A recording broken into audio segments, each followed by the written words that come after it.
សួរពុកម៉ែបងប្អូនដែលជាអ្នកសិក្សាទាំងអស់គ្នាថ្ងៃនេះខ្ញុំសូមធ្វើការបង្ហាញពីការបើកកម្ម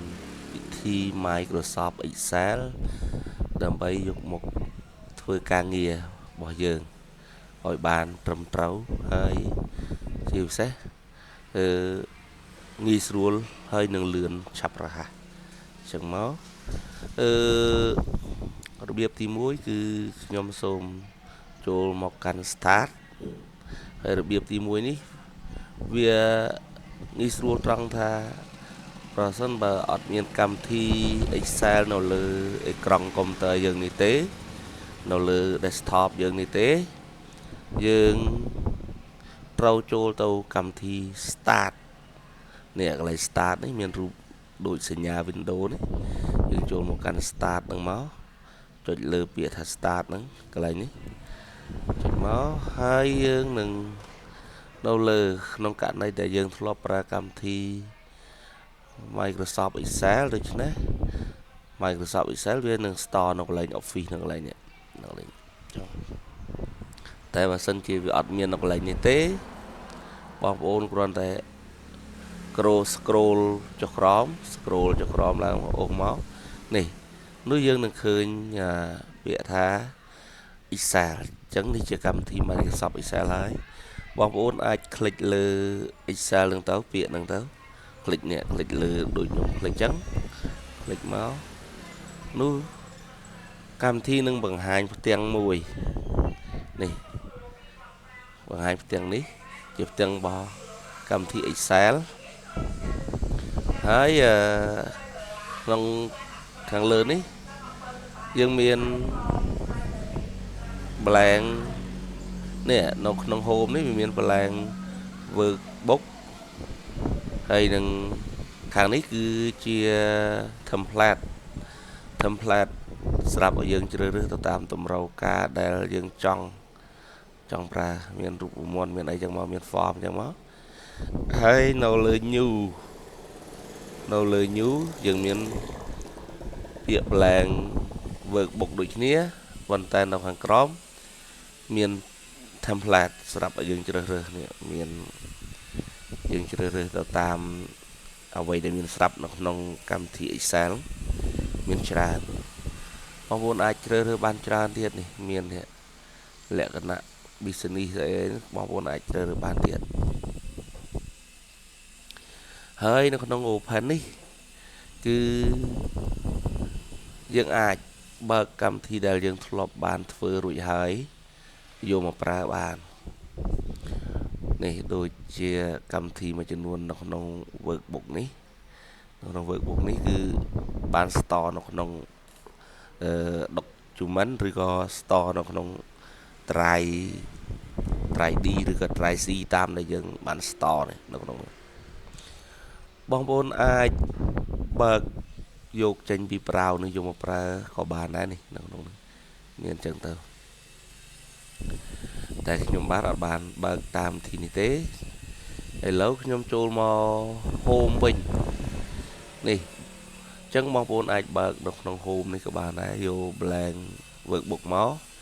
ឬក៏បងប្អូនអាចបើកនៅក្នុង new នេះក៏បានដែរយក blank workbook មកបើកដើម្បីធ្វើការទៅតាមតម្រូវការរបស់យើងផ្ទាល់តែម្ដងអញ្ចឹងយើងបើកមកពេលដែលបងប្អូនបើកមកបងប្អូននឹងឃើញផ្ទាំងបែបនេះគឺជាផ្ទាំងរបស់Excel កម្មវិធី Excel ហើយខាងលើនេះគឺជាមុខងាររបស់កម្មវិធីដែលយើងត្រូវការជាចាំបាច់ហើយក្នុងផ្ទាំងក្រោមនេះគឺជា worksheet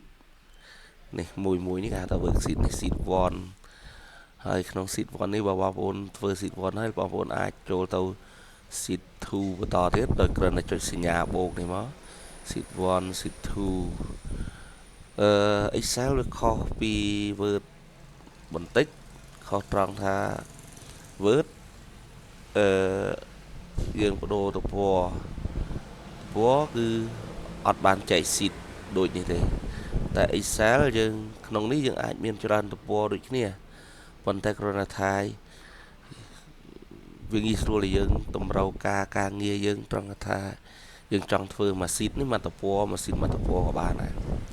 តែបើក្នុង Word គឺអត់ចឹងទេក្នុង Word គឺគាត់មកក្នុងមក document ហ្នឹងក្នុងមក file ហ្នឹងគាត់អាច save ទៅពណ៌ទី1ទី2ទី3ចឹងទៅតែក្នុង Excel គឺខុសបន្តិចចឹងទៅចឹងនៅពេលចឹងយើងបើកបានហើយខ្ញុំក៏រៀបរាប់ឲ្យច្រើនដែរចឹង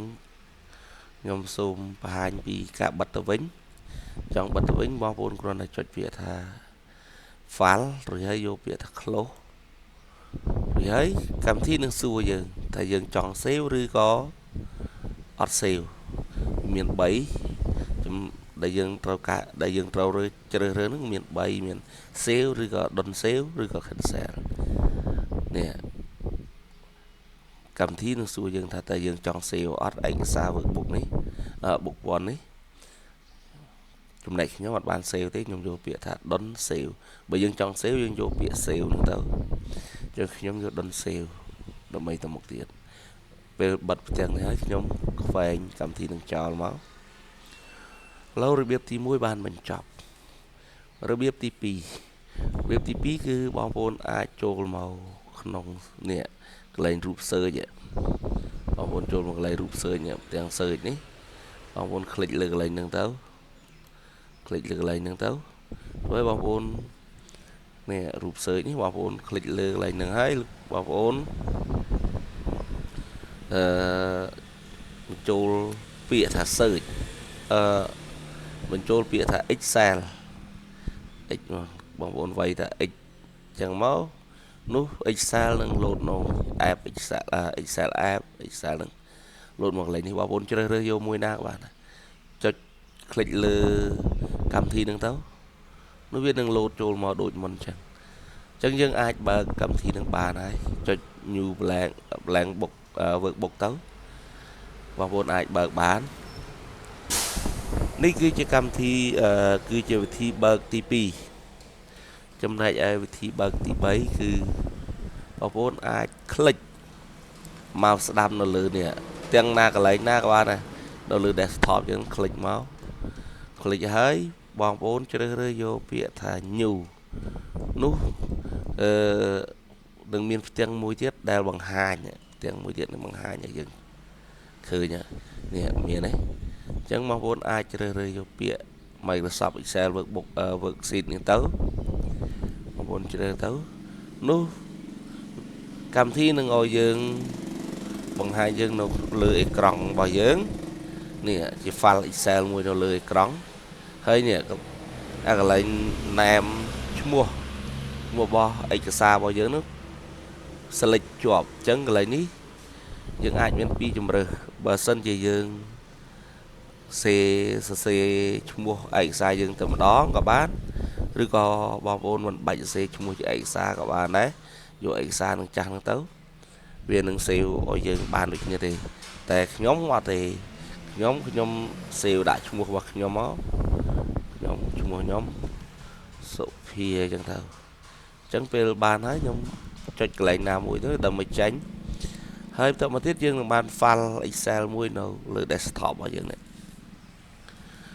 ពេលយើងបាន file មួយនៅលើ desktop ហើយយើងគ្រាន់តែ click 2 ដងចុច2ដងទៅ double click លើហ្នឹងយើងនឹងចូលមកកាន់កម្មវិធីយើងបានដោយងាយនេះគឺជារបៀបទី3ចំណែកឯរបៀបផ្សេងទៀតជាច្រើនបងប្អូនអាចស្រាវជ្រាវទៀតថាតើយើងបើកកម្មវិធីហ្នឹងដោយរបៀបណាដូចក្នុង 3D 3C ក្នុង browser អញ្ចឹងទៅយើងបើកតាមរបៀបណាដើម្បីឲ្យងាយស្រួលក្នុងការបើកទៅតាមចំណង់ចំណូលចិត្តនិងតម្រូវការរបស់យើងផ្ទាល់ហើយខ្ញុំនឹងបង្ហាញមួយទៀតក្នុងករណីថាបើមានកម្មវិធីនៅលើនេះដូចកម្មវិធីនេះមានកម្មវិធីនៅលើ desktop អញ្ចឹងយើងមិនបាច់ចូលទៅ3ចំណុចហ្នឹងក៏បានដែរបងប្អូនអាច double click នៅកន្លែងនេះទៅនៅចំកន្លែងកម្មវិធី Excel ហ្នឹងទៅ បងប្អូននឹងចូលទៅបើកបានដូចគ្នាអញ្ចឹងបងប្អូនคลิก double click ទៅនោះកម្មវិធីនឹងបើកឲ្យយើងបានដូចគ្នាអញ្ចឹងបងប្អូនគ្រាន់តែចុច new blank ទៅblank document ទៅបងប្អូននឹងបានទំព័រការងារដែលយើងអាចធ្វើបានហើយអញ្ចឹងមានតែប៉ុណ្ណឹងហើយវីដេអូនេះខ្ញុំបាទក៏ដល់ពេលវេលា